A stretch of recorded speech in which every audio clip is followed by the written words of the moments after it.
मार्च 2014 लोकसभा चुनाव से ऐन पहले दिल्ली में भाजपा की कोर कमेटी की बैठक चल रही थी। इस बैठक के कई मुद्दों में से एक मुद्दा ये था कि भाजपा के पीएम उम्मीदवार नरेंद्र मोदी को किस जगह से चुनाव लड़वाया जाएगा। इस पर भाजपा के तत्कालीन अध्यक्ष राजनाथ सिंह ने सुझाव देते हुए कहा कि नरेंद्र मोदी को बिहार के पटना से चुनाव लड़ाना चाहिए। तभी बैठक में एक सधी हुई आवाज ने इस सुझाव पर असहमति जताते हुए कहा कि नरेंद्र मोदी यूपी से चुनाव लड़ेंगे। राजनाथ सिंह ने उस शख्स के सुझाव को नकारते हुए कहा कि वो भाजपा के अध्यक्ष हैं और वो यूपी से चुनाव लड़ते आए हैं। नरेंद्र मोदी को किसी और जगह से चुनाव लड़ना चाहिए। लेकिन उस शख्स ने राजनाथ सिंह के सुझाव की ओर ध्यान भी नहीं दिया और बैठक को अगले मुद्दे की ओर बढ़ा दिया गया। बैठक खत्म होने के बाद उस शख्स ने जाते जाते राजनाथ सिंह को फिर से उस सुझाव पर गौर करने के लिए कहा। वो शख्स आमतौर पर किसी भी तरह का समझौता करने का आदी नहीं था और ये उसका कोई दंभ भी नहीं था। वो पहले से इस बात का निष्कर्ष निकाल चुका था कि अगर यूपी में जाति और धर्म के जाल को काटना है तो पीएम उम्मीदवार नरेंद्र मोदी को यूपी से ही चुनाव लड़वाना होगा। लेकिन उस शख्स के बार बार कहने पर राजनाथ सिंह को इस बात के लिए राजी होना ही पड़ा और इस तरह नरेंद्र मोदी ने यूपी के वाराणसी से चुनाव लड़ा। उसके बाद क्या हुआ ये पूरा देश जानता है। न मुझे किसी ने भेजा है न मैं यहाँ आया हूँ, मुझे तो माँ गंगा ने बुलाया है। लेकिन वो शख्स आखिर था कौन? वो थे भारतीय राजनीति के चाणक्य कहे जाने वाले अमित शाह। वो अमित शाह जिन्होंने मोदी को पीएम मोदी बनाया। वो अमित शाह जिनके काल में भाजपा ने जीत के सारे रिकॉर्ड तोड़ डाले। वो अमित शाह जिन्होंने भाजपा के मेंबर्स की संख्या 2 करोड़ से 11 करोड़ तक पहुंचा दी।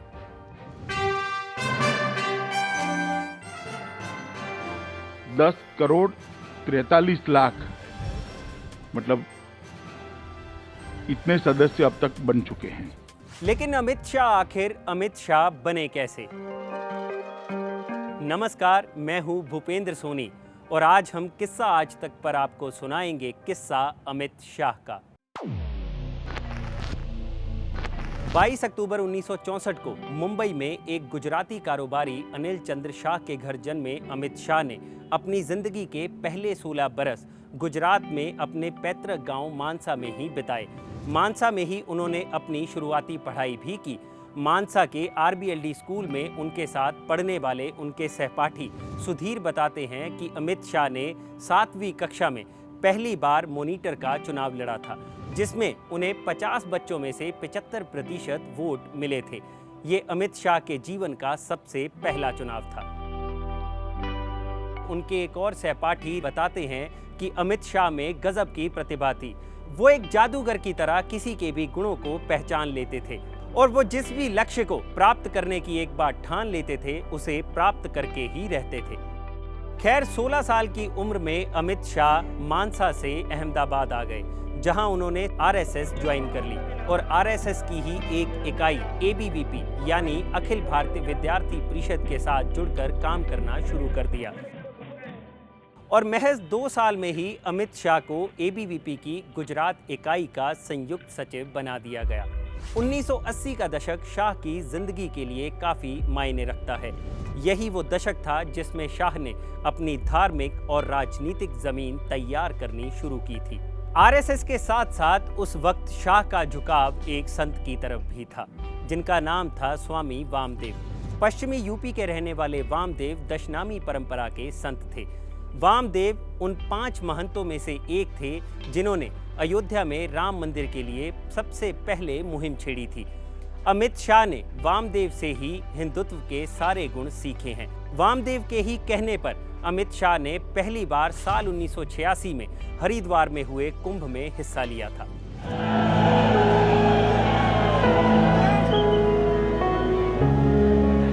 उस कुंभ के दौरान वामदेव हर सुबह अमित शाह को किसी न किसी महंत के पास भेजते थे। अमित शाह उस महंत के पास जाते और उनके साथ कुछ समय बिताते। उसके बाद वो उसी डेरे के संतों के साथ लंगर खाते और फिर दक्षिणा लेकर वहां से वापस आ जाते। इस दक्षिणा से अमित शाह कुंभ में एक साइकिल किराए पर लेते थे और उसी साइकिल पर बैठकर वो कुंभ का चक्कर लगाते थे। कुंभ में हुए अनुभवों ने शाह का पूरा जीवन ही बदल दिया और उन्हें पहली बार हिंदू धर्म की महानता का पता चला।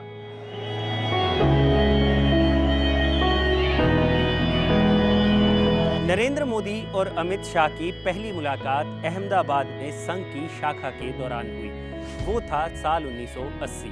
लेकिन नरेंद्र मोदी और अमित शाह में दोस्ताना पनपना शुरू हुआ साल 1987 में, जब दोनों ने आरएसएस से बीजेपी में कदम रखा। ये वो वक्त था जब साल 1986 में लाल कृष्ण आडवाणी को भाजपा का राष्ट्रीय अध्यक्ष बनाया गया था और इसके बाद आरएसएस ने अपने वर्करों को भाजपा में ज्वाइन करवाना शुरू कर दिया था।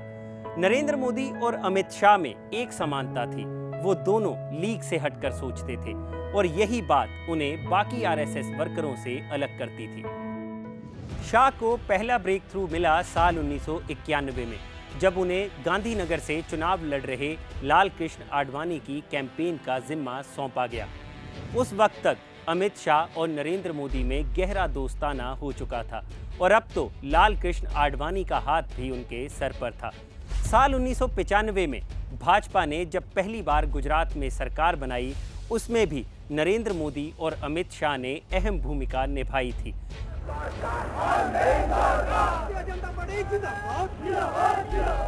उस वक्त कांग्रेस का रूरल गुजरात में काफी अच्छा होल्ड था, लेकिन इसी होल्ड को तोड़ने के लिए मोदी और अमित शाह ने एक नई योजना बनाई।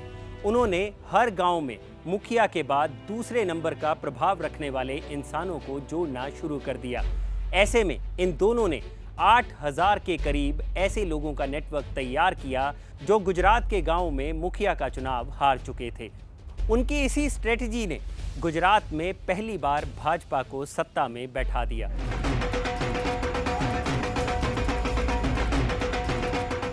इसके बाद साल 1995 में ही शंकर सिंह वाघेला के साथ मोदी के मतभेदों के चलते नरेंद्र मोदी को नेशनल सेक्रेटरी बनाकर गुजरात से बाहर दिल्ली भेज दिया गया और अमित शाह वहीं गुजरात में रहकर भाजपा के संगठन को मजबूत करते रहे।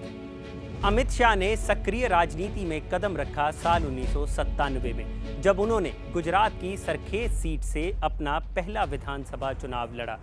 कहा जाता है कि अमित शाह को टिकट दिलवाने में मोदी का काफी बड़ा योगदान था, लेकिन अमित शाह भी मोदी के पीछे कंधे से कंधा लगाकर हर जंग में उनके साथ खड़े रहे।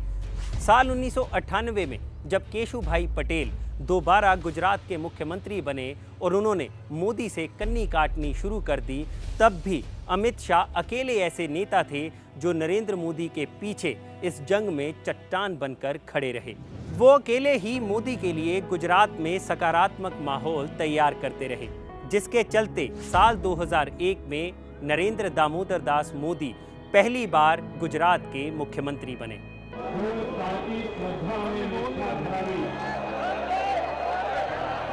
इसके बाद साल 2002 में अमित शाह की मेहनत रंग लाई, जब उन्हें गुजरात सरकार में होम मिनिस्टर और ट्रांसपोर्ट एंड लॉ मिनिस्टर बनाया गया। इसके बाद शाह ने कभी पीछे मुड़कर नहीं देखा। वे धीरे धीरे भारतीय राजनीति में सफलता की सीढ़ियां चढ़ते चले गए। 2006 में गुजरात चेस एसोसिएशन के अध्यक्ष बने, फिर साल 2009 में गुजरात क्रिकेट एसोसिएशन के उपाध्यक्ष के तौर पर भी सेवाएं दी। अमित शाह ने यहां भी नए नियम कानून बनाए। पहले 24 रणजी मैच खेलने वाले खिलाड़ी को ही बीसीसीआई की ओर से पेंशन मिलती थी, लेकिन अमित शाह ने एक नया रूल पास करवाया, जिसके तहत अगर कोई खिलाड़ी गुजरात के लिए एक भी रणजी मैच खेल लेगा तो उसे ताउम्र पेंशन दी जाएगी। लेकिन शाह के राजनीतिक करियर में मुश्किलें आनी शुरू हुई साल 2010 में, जब सीबीआई ने उन्हें 2005 में हुए सोहराबुद्दीन शेख एनकाउंटर केस में गिरफ्तार कर लिया।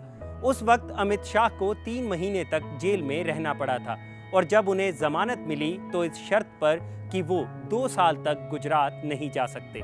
लेकिन अमित शाह तो अमित शाह ठहरे। उन्होंने उन 2 सालों में भी दिल्ली में रहकर पार्टी के बड़े नेताओं के साथ अपने संपर्क बनाने शुरू कर दिए और फिर आया साल 2013।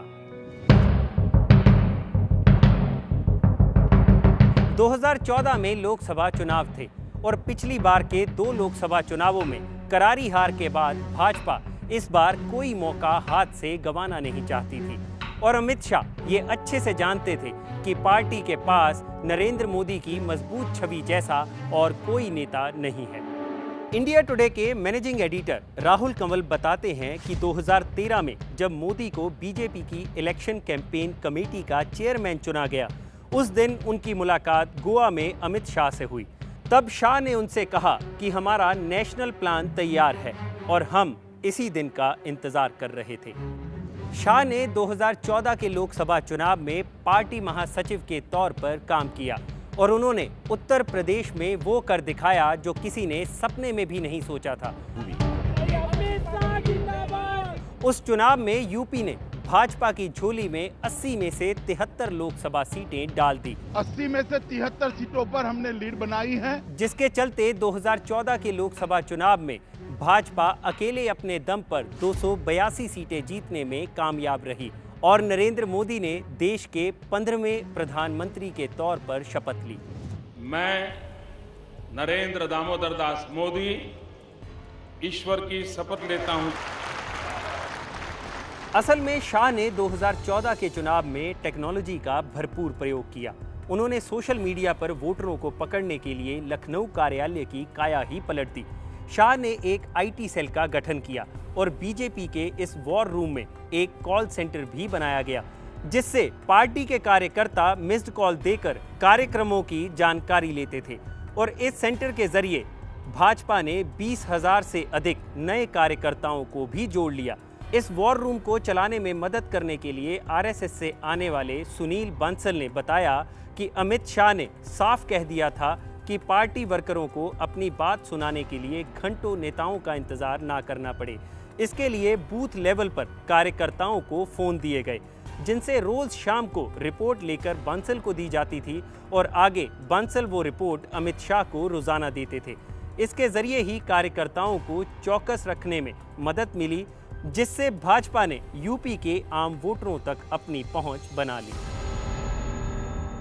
2014 में ही अमित शाह ने बैकरूम से निकलकर फ्रंट पर खेलना शुरू कर दिया और महज 49 साल की उम्र में अमित शाह बीजेपी के सबसे युवा अध्यक्ष बनकर उभरे।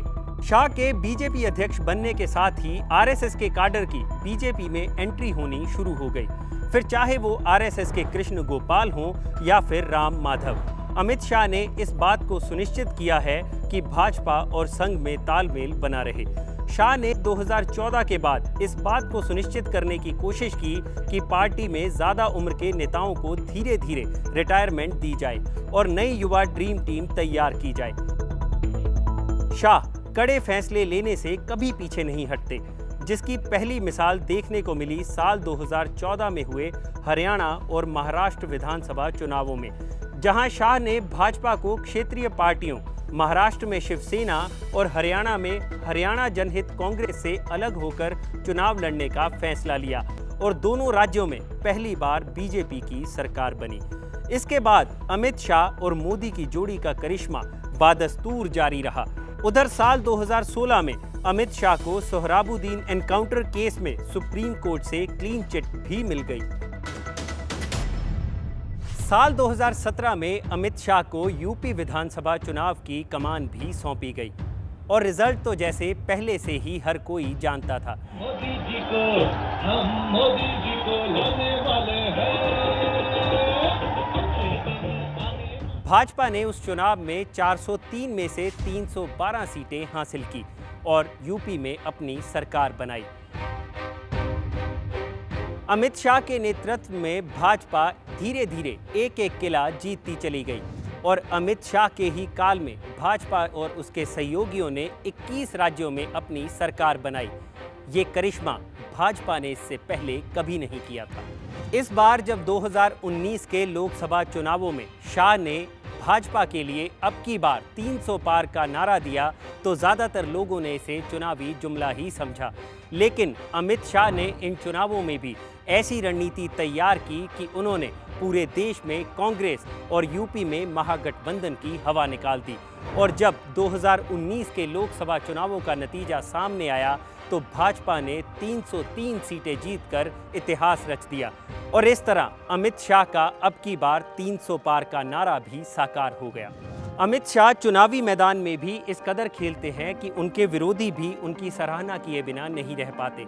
यही कारण था जब 2019 के चुनावों के नतीजे आए तो उसके बाद जम्मू कश्मीर की मुख्यमंत्री रही महबूबा मुफ्ती ने ट्वीट कर नरेंद्र मोदी को जीत के लिए बधाई दी और साथ में ये भी लिखा कि वक्त आ गया है जब कांग्रेस को भी एक अमित शाह की ज़रूरत है।